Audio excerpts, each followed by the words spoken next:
E a nona fase da Operação Compliance Zero acendeu um alerta na campanha à reeleição do presidente Luiz Inácio Lula da Silva. Isso porque um dos alvos foi Jacques Wagner, que é líder do PT no Senado e um dos nomes mais importantes do partido. Aliados de Lula temem que o caso seja usado para desgastar a imagem do governo e anule um dos grandes trunfos da comunicação do presidente, a associação de Flávio Bolsonaro a Daniel Vorcaro, dono do Master. Uma ala do governo defende que seja adotada uma postura de distanciamento institucional em relação a Jacques Wagner, sem abandoná-lo, e reforçando a defesa do devido processo legal, o aprofundamento das investigações e o direito do senador de apresentar sua defesa. Só que, de forma reservada, membros da campanha de Lula avaliam que a operação reacende o fantasma do Master no núcleo petista. 2 dirigentes ouvidos pelo Metrópolis afirmam que ainda é cedo para avaliar o impacto da operação e manter a estratégia de desgaste contra Flávio. Qual é a postura que a campanha deve adotar? E há como essa fase da operação ter a mesma força que a relação de Flávio com Vorcaro? Eu estou ao vivo com o cientista político Murilo Medeiros para nos ajudar a responder esses questionamentos. Murilo, muito boa tarde. Há uma discussão aqui em Brasília, um burburinho em Brasília, de que Lula espera que Jacques Wagner renuncie ao posto de líder do governo no Senado e que ele o faça sem necessidade de Lula mesmo ter que decretar essa saída. Você acredita que, nesse momento, essa é a melhor opção para a campanha de Lula? E, claro, conhecendo a história de Jacques Wagner, você acredita que ele vá sozinho sair dessa posição de líder do governo? Boa tarde, Rafael. Boa tarde a todos que nos assistem. Essa nona operação da Polícia Federal, a Compliance Zero, ela coloca no centro da crise do Banco Master uma figura proeminente do governo, né? O senador Jacques Wagner não é um senador periférico dentro da casa, é o líder do governo no Senado, é um político muito próximo ao presidente da República, foi a liderança do Nordeste responsável por quebrar a hegemonia do carlismo na Bahia, quando derrotou o grupo de Antônio Carlos Magalhães, do antigo PFL. E, além disso, é um quadro histórico do PT, né? É membro da alta cúpula do Partido dos Trabalhadores.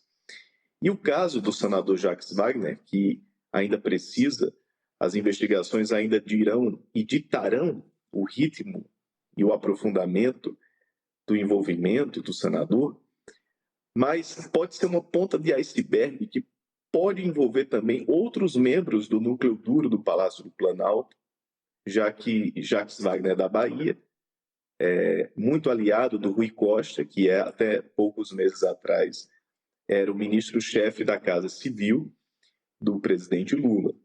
Então, o envolvimento do núcleo regional do PT da Bahia, nesse escândalo do Banco Master, coloca o presidente da República numa saia muito justa, porque em algum momento ele vai ter que tomar uma decisão se preserva um aliado histórico ou se corta na própria carne, pensando no seu projeto de reeleição. Essa é uma decisão que o presidente da República vai ter que tomar nos próximos dias, até porque o cargo de líder do governo no Senado é muito estratégico. E o presidente da República, o presidente Lula, depende muito agora do Senado, nessa reta final do seu governo, para emplacar sua agenda, né? Inclusive sua agenda eleitoral, né?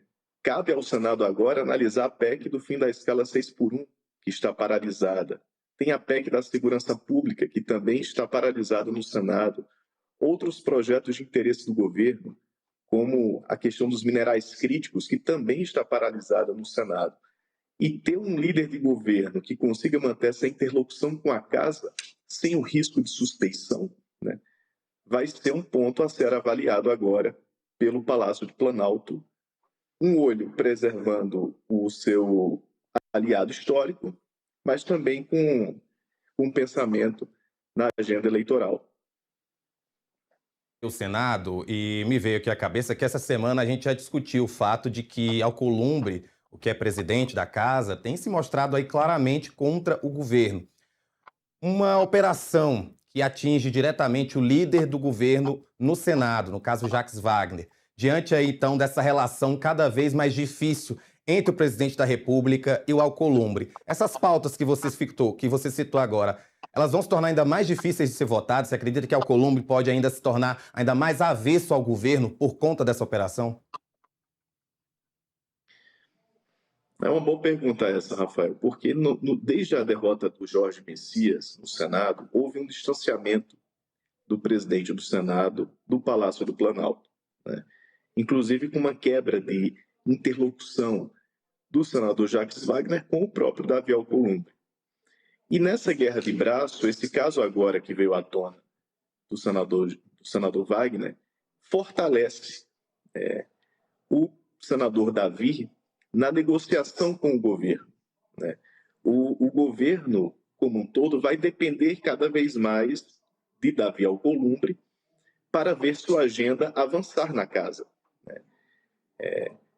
A leitura que se faz é, inclusive, um novo reenvio do nome de Jorge Messias agora para o Senado ficaria muito fragilizado com toda essa crise envolvendo o líder do governo, né?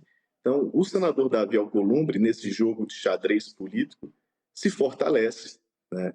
Ele, inclusive, prestou uma solidariedade ao senador Jacques Wagner, como um simbolismo, né, da presidência do Senado, mas com o líder do governo fragilizado na casa, o Palácio do Planalto vai depender ainda mais do presidente do Senado, fica mais refém ainda do presidente do Senado para ver sua agenda decolar, né?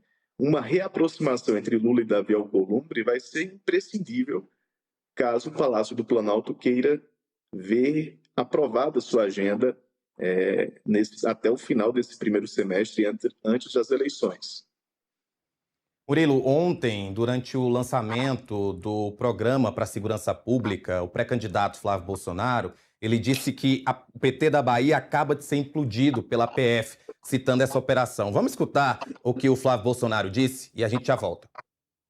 Eu disse há poucos dias, esse plano aqui é uma péssima notícia para o PCC, para o Comando Vermelho e para o PT, que hoje está tendo um dia pior ainda. Porque o PT da Bahia acaba de ser implodido pela Polícia Federal com a operação contra o líder do governo do PT no Senado Federal, Jacques Wagner. Isso é um alento de que a impunidade vai ser combatida e, como nós sempre dizemos, o cerne de todo esse problema era o PT da Bahia e agora...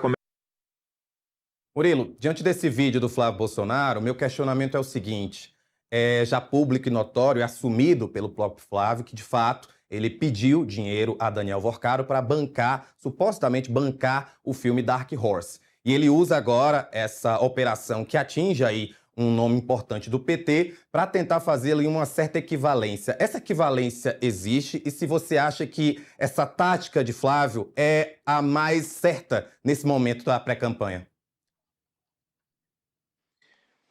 A oposição ganhou uma oportunidade agora de reconectar a imagem do PT a outros escândalos de corrupção que ficaram muito marcados na história do partido, como o Mensalão, o Petrolão, por exemplo, né? Foram duas crises, dois escândalos que abalaram muito a imagem do PT e que tiveram consequências eleitorais na história do partido. O impeachment de Dilma Rousseff, muitas derrotas da base do petismo em alguns estados, a própria inelegibilidade e prisão decretada por Lula na Operação Lava Jato.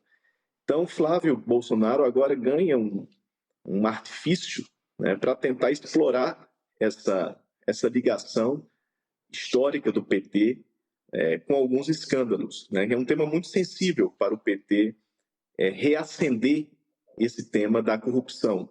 O governo agora sai do papel de ofensivo nessa agenda, porque Lula estava ditando o ritmo da exploração desse caso, inclusive com o caso do Dark Horse, que desgastou muito a imagem e o potencial eleitoral de Flávio Bolsonaro. Mas o Palácio do Planalto agora, com esse envolvimento do PT da Bahia no escândalo, fica numa posição mais defensiva, né?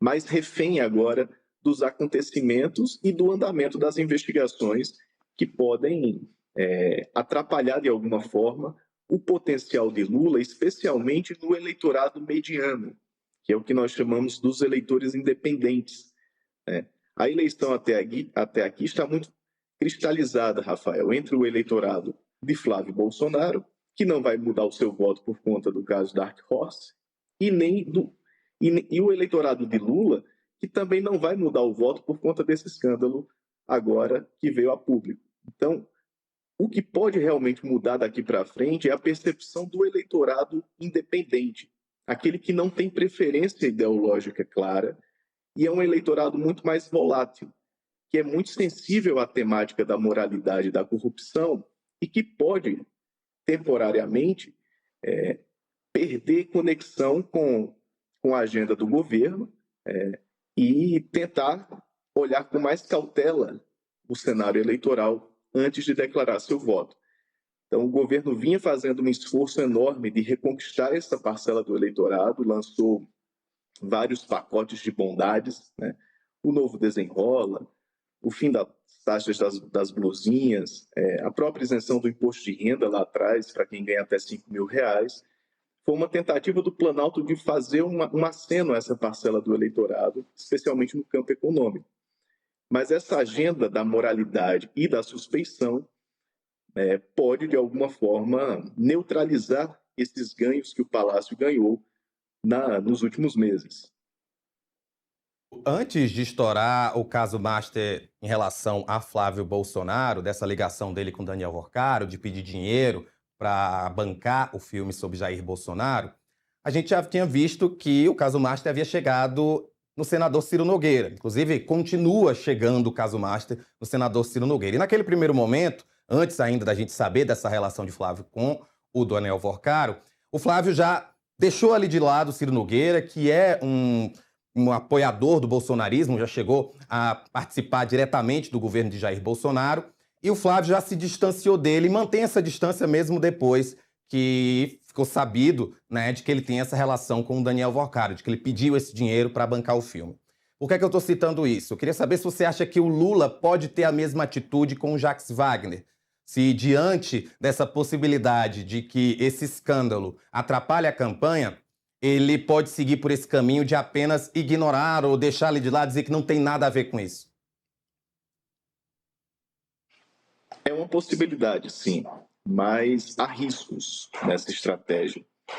Porque caso o presidente da República não despreze ou não saia em defesa de seu aliado histórico, ele corre o risco de sofrer algumas consequências eleitorais, especialmente na Bahia, né? A Bahia, que nas últimas duas eleições entregou ao PT mais de 70% dos votos, né? É o maior colégio eleitoral do Nordeste. E o governo pode acabar perdendo um pouco de terreno nesse grande colégio eleitoral do Nordeste, que foi muito importante para as vitórias do PT ao longo das campanhas que o partido disputou, né? Mas, sem dúvida alguma, Rafael, a depender dos desdobramentos dessas investigações, o presidente Lula possa, de alguma forma, também manter uma certa distância tácita em relação ao senador Jacques Wagner, para não ver sua agenda eleitoral contaminada, né?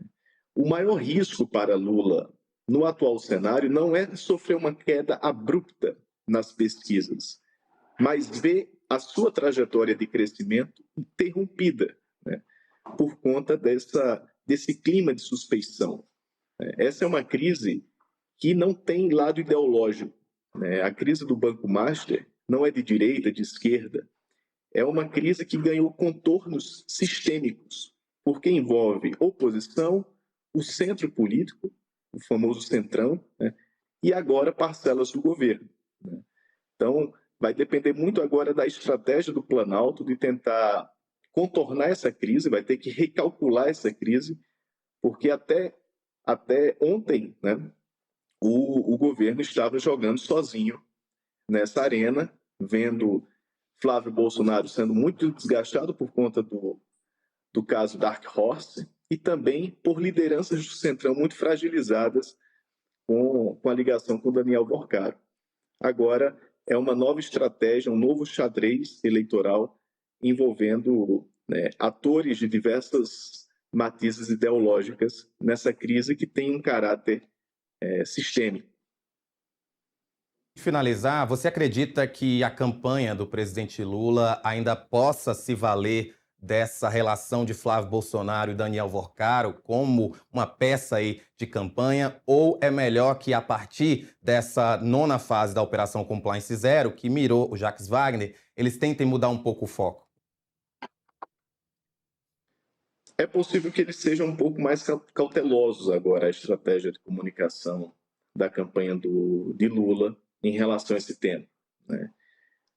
O tema corrupção, de moralidade, de ética, é um tema, é quase que uma areia movediça numa campanha, porque ela pode despertar o sentimento do eleitorado antissistema, né? Podemos ver ao longo da campanha eleitoral muito parecido com aquele clima da Lava Jato, quando lideranças públicas foram expostas por suas relações pouco republicanas, né? Especialmente com o setor privado. Então, acredito que o Palácio do Planalto vá adotar um tom de maior cautela, até mesmo para não se expor tanto. Mas, ao mesmo tempo, o caso Dark Horse é uma pedra enorme no sapato da campanha de Flávio, porque o eleitorado mais à direita, a base bolsonarista, foi forjada muito no discurso da moralidade, né, da integridade, de fazer o contraponto ao PT nessa agenda da corrupção. E quando vê seu principal candidato à presidência da República entrelaçado nessa agenda com Daniel Vorcaro, a própria oposição também perde muito em termos de discurso nesse campo, né? Como é uma agenda que envolve diversos atores políticos de diferentes partidos, é muito provável que, ao longo das próximas semanas, o próprio sistema político como um todo tende a amortecer o avanço dessas investigações e dessa publicização extrema desses casos, pensando na salvação política e eleitoral dos envolvidos. Murilo Medeiros, muito obrigado por estar novamente aqui com a gente no Agora Metrópolis. Obrigado, Rafael. Obrigado a todos.